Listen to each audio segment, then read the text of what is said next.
Êtes-vous anxieux? Est-ce que vous cherchez des solutions pour en finir avec l'anxiété? Si c'est le cas, retrouvez-moi tout de suite, c'est dans cette nouvelle vidéo.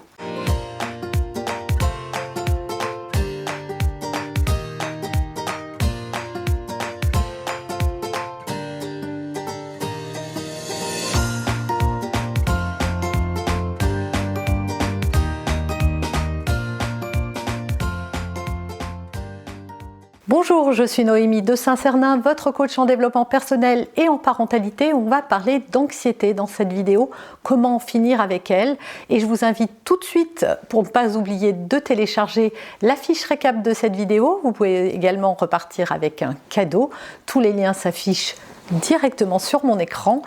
Et n'oubliez pas également de vous abonner si vous en avez envie et de cliquer la cloche pour être informé de toutes mes futures publications. Il existe des habitudes qui ne font que renforcer votre sentiment d'anxiété. On va voir ces mauvaises habitudes et dans un deuxième temps, on va voir les habitudes à mettre en place pour, au contraire, alléger, en finir. Alors en finir peut-être pas à 100% et sûrement pas en claquant des doigts, mais à soulager ce sentiment d'anxiété, d'arriver à vivre mieux avec, à moins le ressentir, à moins y réagir et à se sentir plus en paix dans sa vie. Ça vous intéresse? Allez, on y va, c'est parti pour ces mauvaises habitudes. La première, c'est de chercher à faire taire votre anxiété. Et oui, c'est le réflexe que l'on a quand on ressent une émotion qui ne nous satisfait pas. C'est vrai que ce n'est pas agréable d'être envahi par de l'anxiété. On ne se sent pas bien et donc on n'a qu'une envie, c'est que ça s'arrête. Ça, c'est bien normal. Sauf qu'en fait, c'est complètement contre-productif. Chercher à faire taire l'anxiété, c'est comme si quelqu'un avait un message à vous dire et que vous lui mettiez la main sur la bouche. Il se débattrait, il parlerait encore plus fort pour que vous l'entendiez. C'est comme si vous bouchiez les oreilles, la personne va crier de plus en plus fort, elle va hurler, elle va peut-être vous tirer les mains pour se faire entendre. Une émotion est là pour délivrer son message. Plus vous cherchez à fuir le message et plus ça sera virulent. C'est pour ça qu'il y a de l'escalade dans l'anxiété. Donc dans ces cas-là, les personnes cherchent à fuir leur anxiété à travers 1001 stratagèmes. Un petit verre d'alcool ou plus, une cigarette, du chocolat ou manger, jouer à des jeux d'argent ou se distraire en regardant des séries. Voilà, on va chercher à fuir, on va chercher tout un tas de techniques d'évitement. Alors oui, sur le moment, ça donne l'illusion que ça s'apaise, mais c'est un stratagème en fait. Ça ne va jamais gérer et régler votre problème d'anxiété. La seconde chose, c'est de chercher à enfouir ses émotions, de faire comme si il n'y avait pas d'anxiété, de faire comme si on la ressentait pas. Non, non, tout va bien, essayer de positiver, de se dire que ça va aller, essayer de se rassurer comme on peut.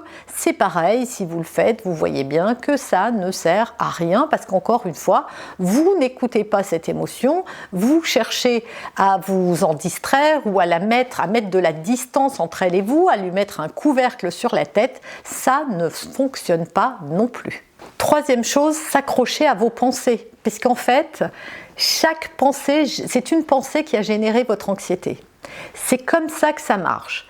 J'ai une pensée, tiens, j'ai entendu du bruit en bas. Cette pensée génère une émotion, je suis tendue, je suis angoissée, peut-être qu'il y a un cambrioleur, qui va générer une action. Je vais descendre avec une batte de baseball, je vais m'enfermer dans ma chambre, je vais appeler la police, ou je suis paralysée par la peur, peu importe, qui va générer d'autres pensées, et s'il monte, et s'il me tue, et s'il est armé, qui vont générer encore plus d'anxiété, qui va générer encore plus d'action ou d'inaction, etc. Vous avez compris le cercle d'une émotion. Donc une émotion démarre toujours. On croit souvent qu'on a d'abord l'émotion et qu'après il y a des pensées. Non, en fait ça démarre par une pensée. Donc en cherchant à s'accrocher aux pensées négatives, on ne fait que renforcer son sentiment d'anxiété. Si je me dis, tiens, mon enfant n'est pas rentré de l'école, il a déjà 10 minutes de retard, et que je continue à me raconter qu'il a eu un accident, qu'il s'est fait enlever, que je vais le retrouver mort au fond d'un puits, etc., etc.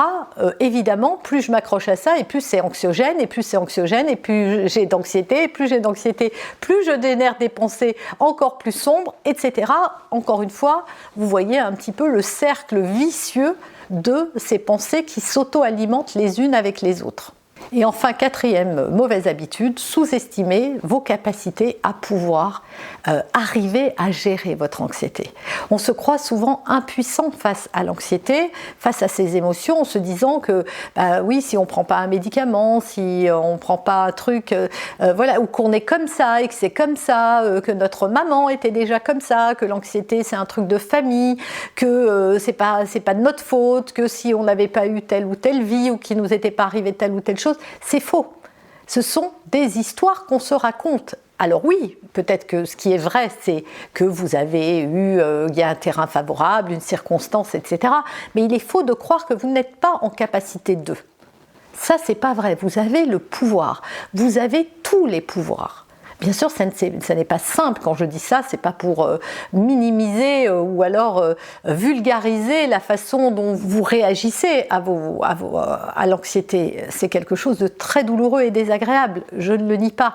Mais vous pouvez, en faisant un petit pas tous les jours, arriver à prendre plus de hauteur. Vous êtes capable de faire les choses pour vous, c'est sûr. Parce qu'en plus, c'est vous qui générez l'anxiété, c'est vous qui pouvez arrêter cette anxiété. Encore une fois, vous avez vu, ça démarre par des pensées. Et qui a le pouvoir sur vos pensées ? Vous. Alors maintenant qu'on a vu les mauvaises habitudes, voyons les bonnes, celles qu'il va falloir développer. Alors je vous précise quand même dans cette vidéo que j'ai fait d'autres vidéos sur les peurs, parce que l'anxiété c'est une peur XXL.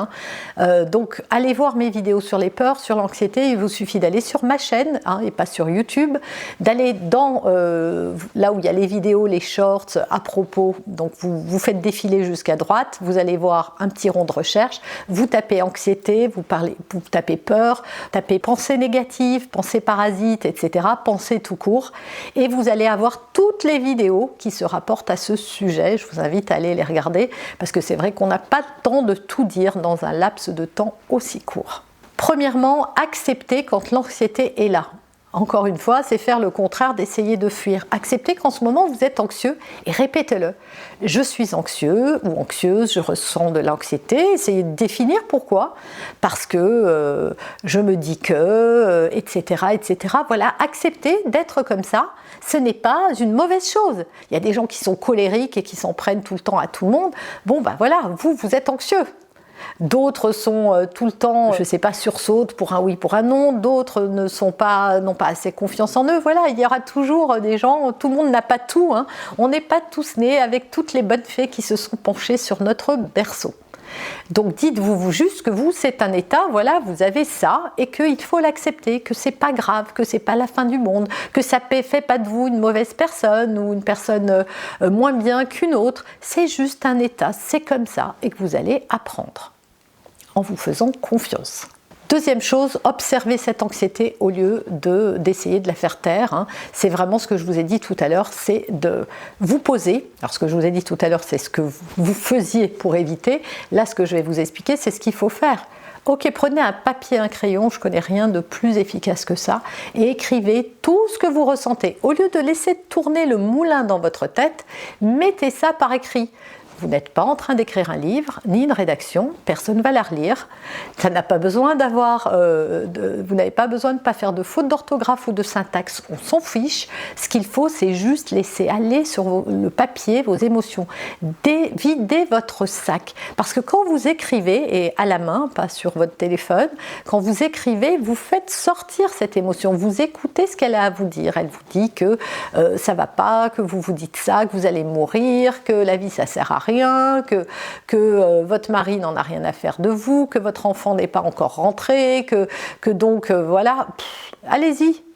Et vous allez voir qu'à un moment ça va s'arrêter et que vous allez retrouver une paix. Et plus vous allez faire et plus ça va s'arrêter vite. Je vous assure, si vous faites ça tout le temps, c'est mieux qu'un médicament. Qui ne veut pas dire qu'il ne faut pas prendre un traitement. Si vous en avez un, aucune de mes vidéos ne se substituerait jamais à un avis médical. Ce sont des conseils psychologiques pour des choses qui ne sont pas pathologiques, évidemment. Ça méritait quand même d'être précisé.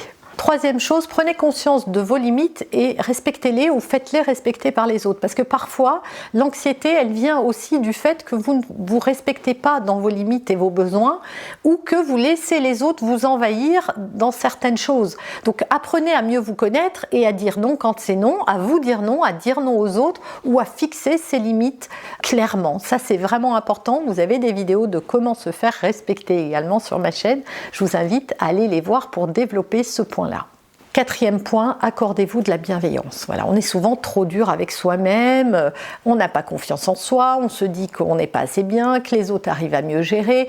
En fait, on porte des jugements sur soi qui sont durs. Comment voulez-vous ne pas être anxieux quand en plus vous vous rajoutez un poids, une charge anxiogène également? Donc soyez bienveillants, soyez doux avec vous, parfois vous y arriverez moins bien, c'est comme ça. Ça ne fait pas de vous quelqu'un qu'on doit juger comme bon ou moins bon. Voilà, ne vous comparez pas, ne vous évaluez pas à d'autres. Vous ne savez pas, leur monde intérieur, les gens ne vous montrent pas. Peut-être que vous avez l'impression que cette personne qui a tellement confiance en elle est mieux que vous, mais vous ne connaissez pas ses démons intérieurs, tout le monde en a. Donc ne vous jugez pas. Accueillez-vous comme vous accueillerez les émotions de votre meilleur ami. C'est la meilleure chose que vous puissiez faire pour vous-même. Être doux, gentil et bienveillant. Et enfin, essayez de trouver ce qui vous apaise. Il y a forcément des choses qui peuvent instantanément vous apaiser à condition de ne pas avoir laissé toutes ces pensées vous envahir. Une fois que vous les avez jetées sur le papier, que vous les avez identifiées, de pouvoir prendre de la hauteur pour arrêter de les suivre et de vous accrocher à elles et de chercher ce qui vous fait du bien en ce moment, à ce moment-là. Est-ce que c'est d'aller faire une marche en forêt? Est-ce que c'est d'écouter une musique particulière? Est-ce que c'est de vous poser avec un thé? Est-ce que c'est d'appeler une amie ou un ami? Est-ce que c'est de caresser votre chat? Peu importe, cherchez ce qui vous fait du bien. Il y a forcément des choses qui peuvent apaiser ce sentiment d'anxiété. Ça peut être aussi spirituel. Trouvez ce qui vous apaise et faites-le de plus en plus. Augmentez la part que vous accordez à ce qui vous fait du bien, à ce qui justement génère pas d'anxiété chez vous, vous met dans un état de bien-être instantané. Voilà, cherchez tout ça et donnez-le vous en nombre, en plus grande quantité, plus souvent. Voilà, prenez soin de vous en un mot. J'espère que cette vidéo vous a plu. Si c'est le cas, dites-le moi, laissez-moi vos commentaires juste sous cette vidéo. N'oubliez pas de vous abonner si vous le souhaitez avant de partir et on se retrouve très vite pour un prochain sujet.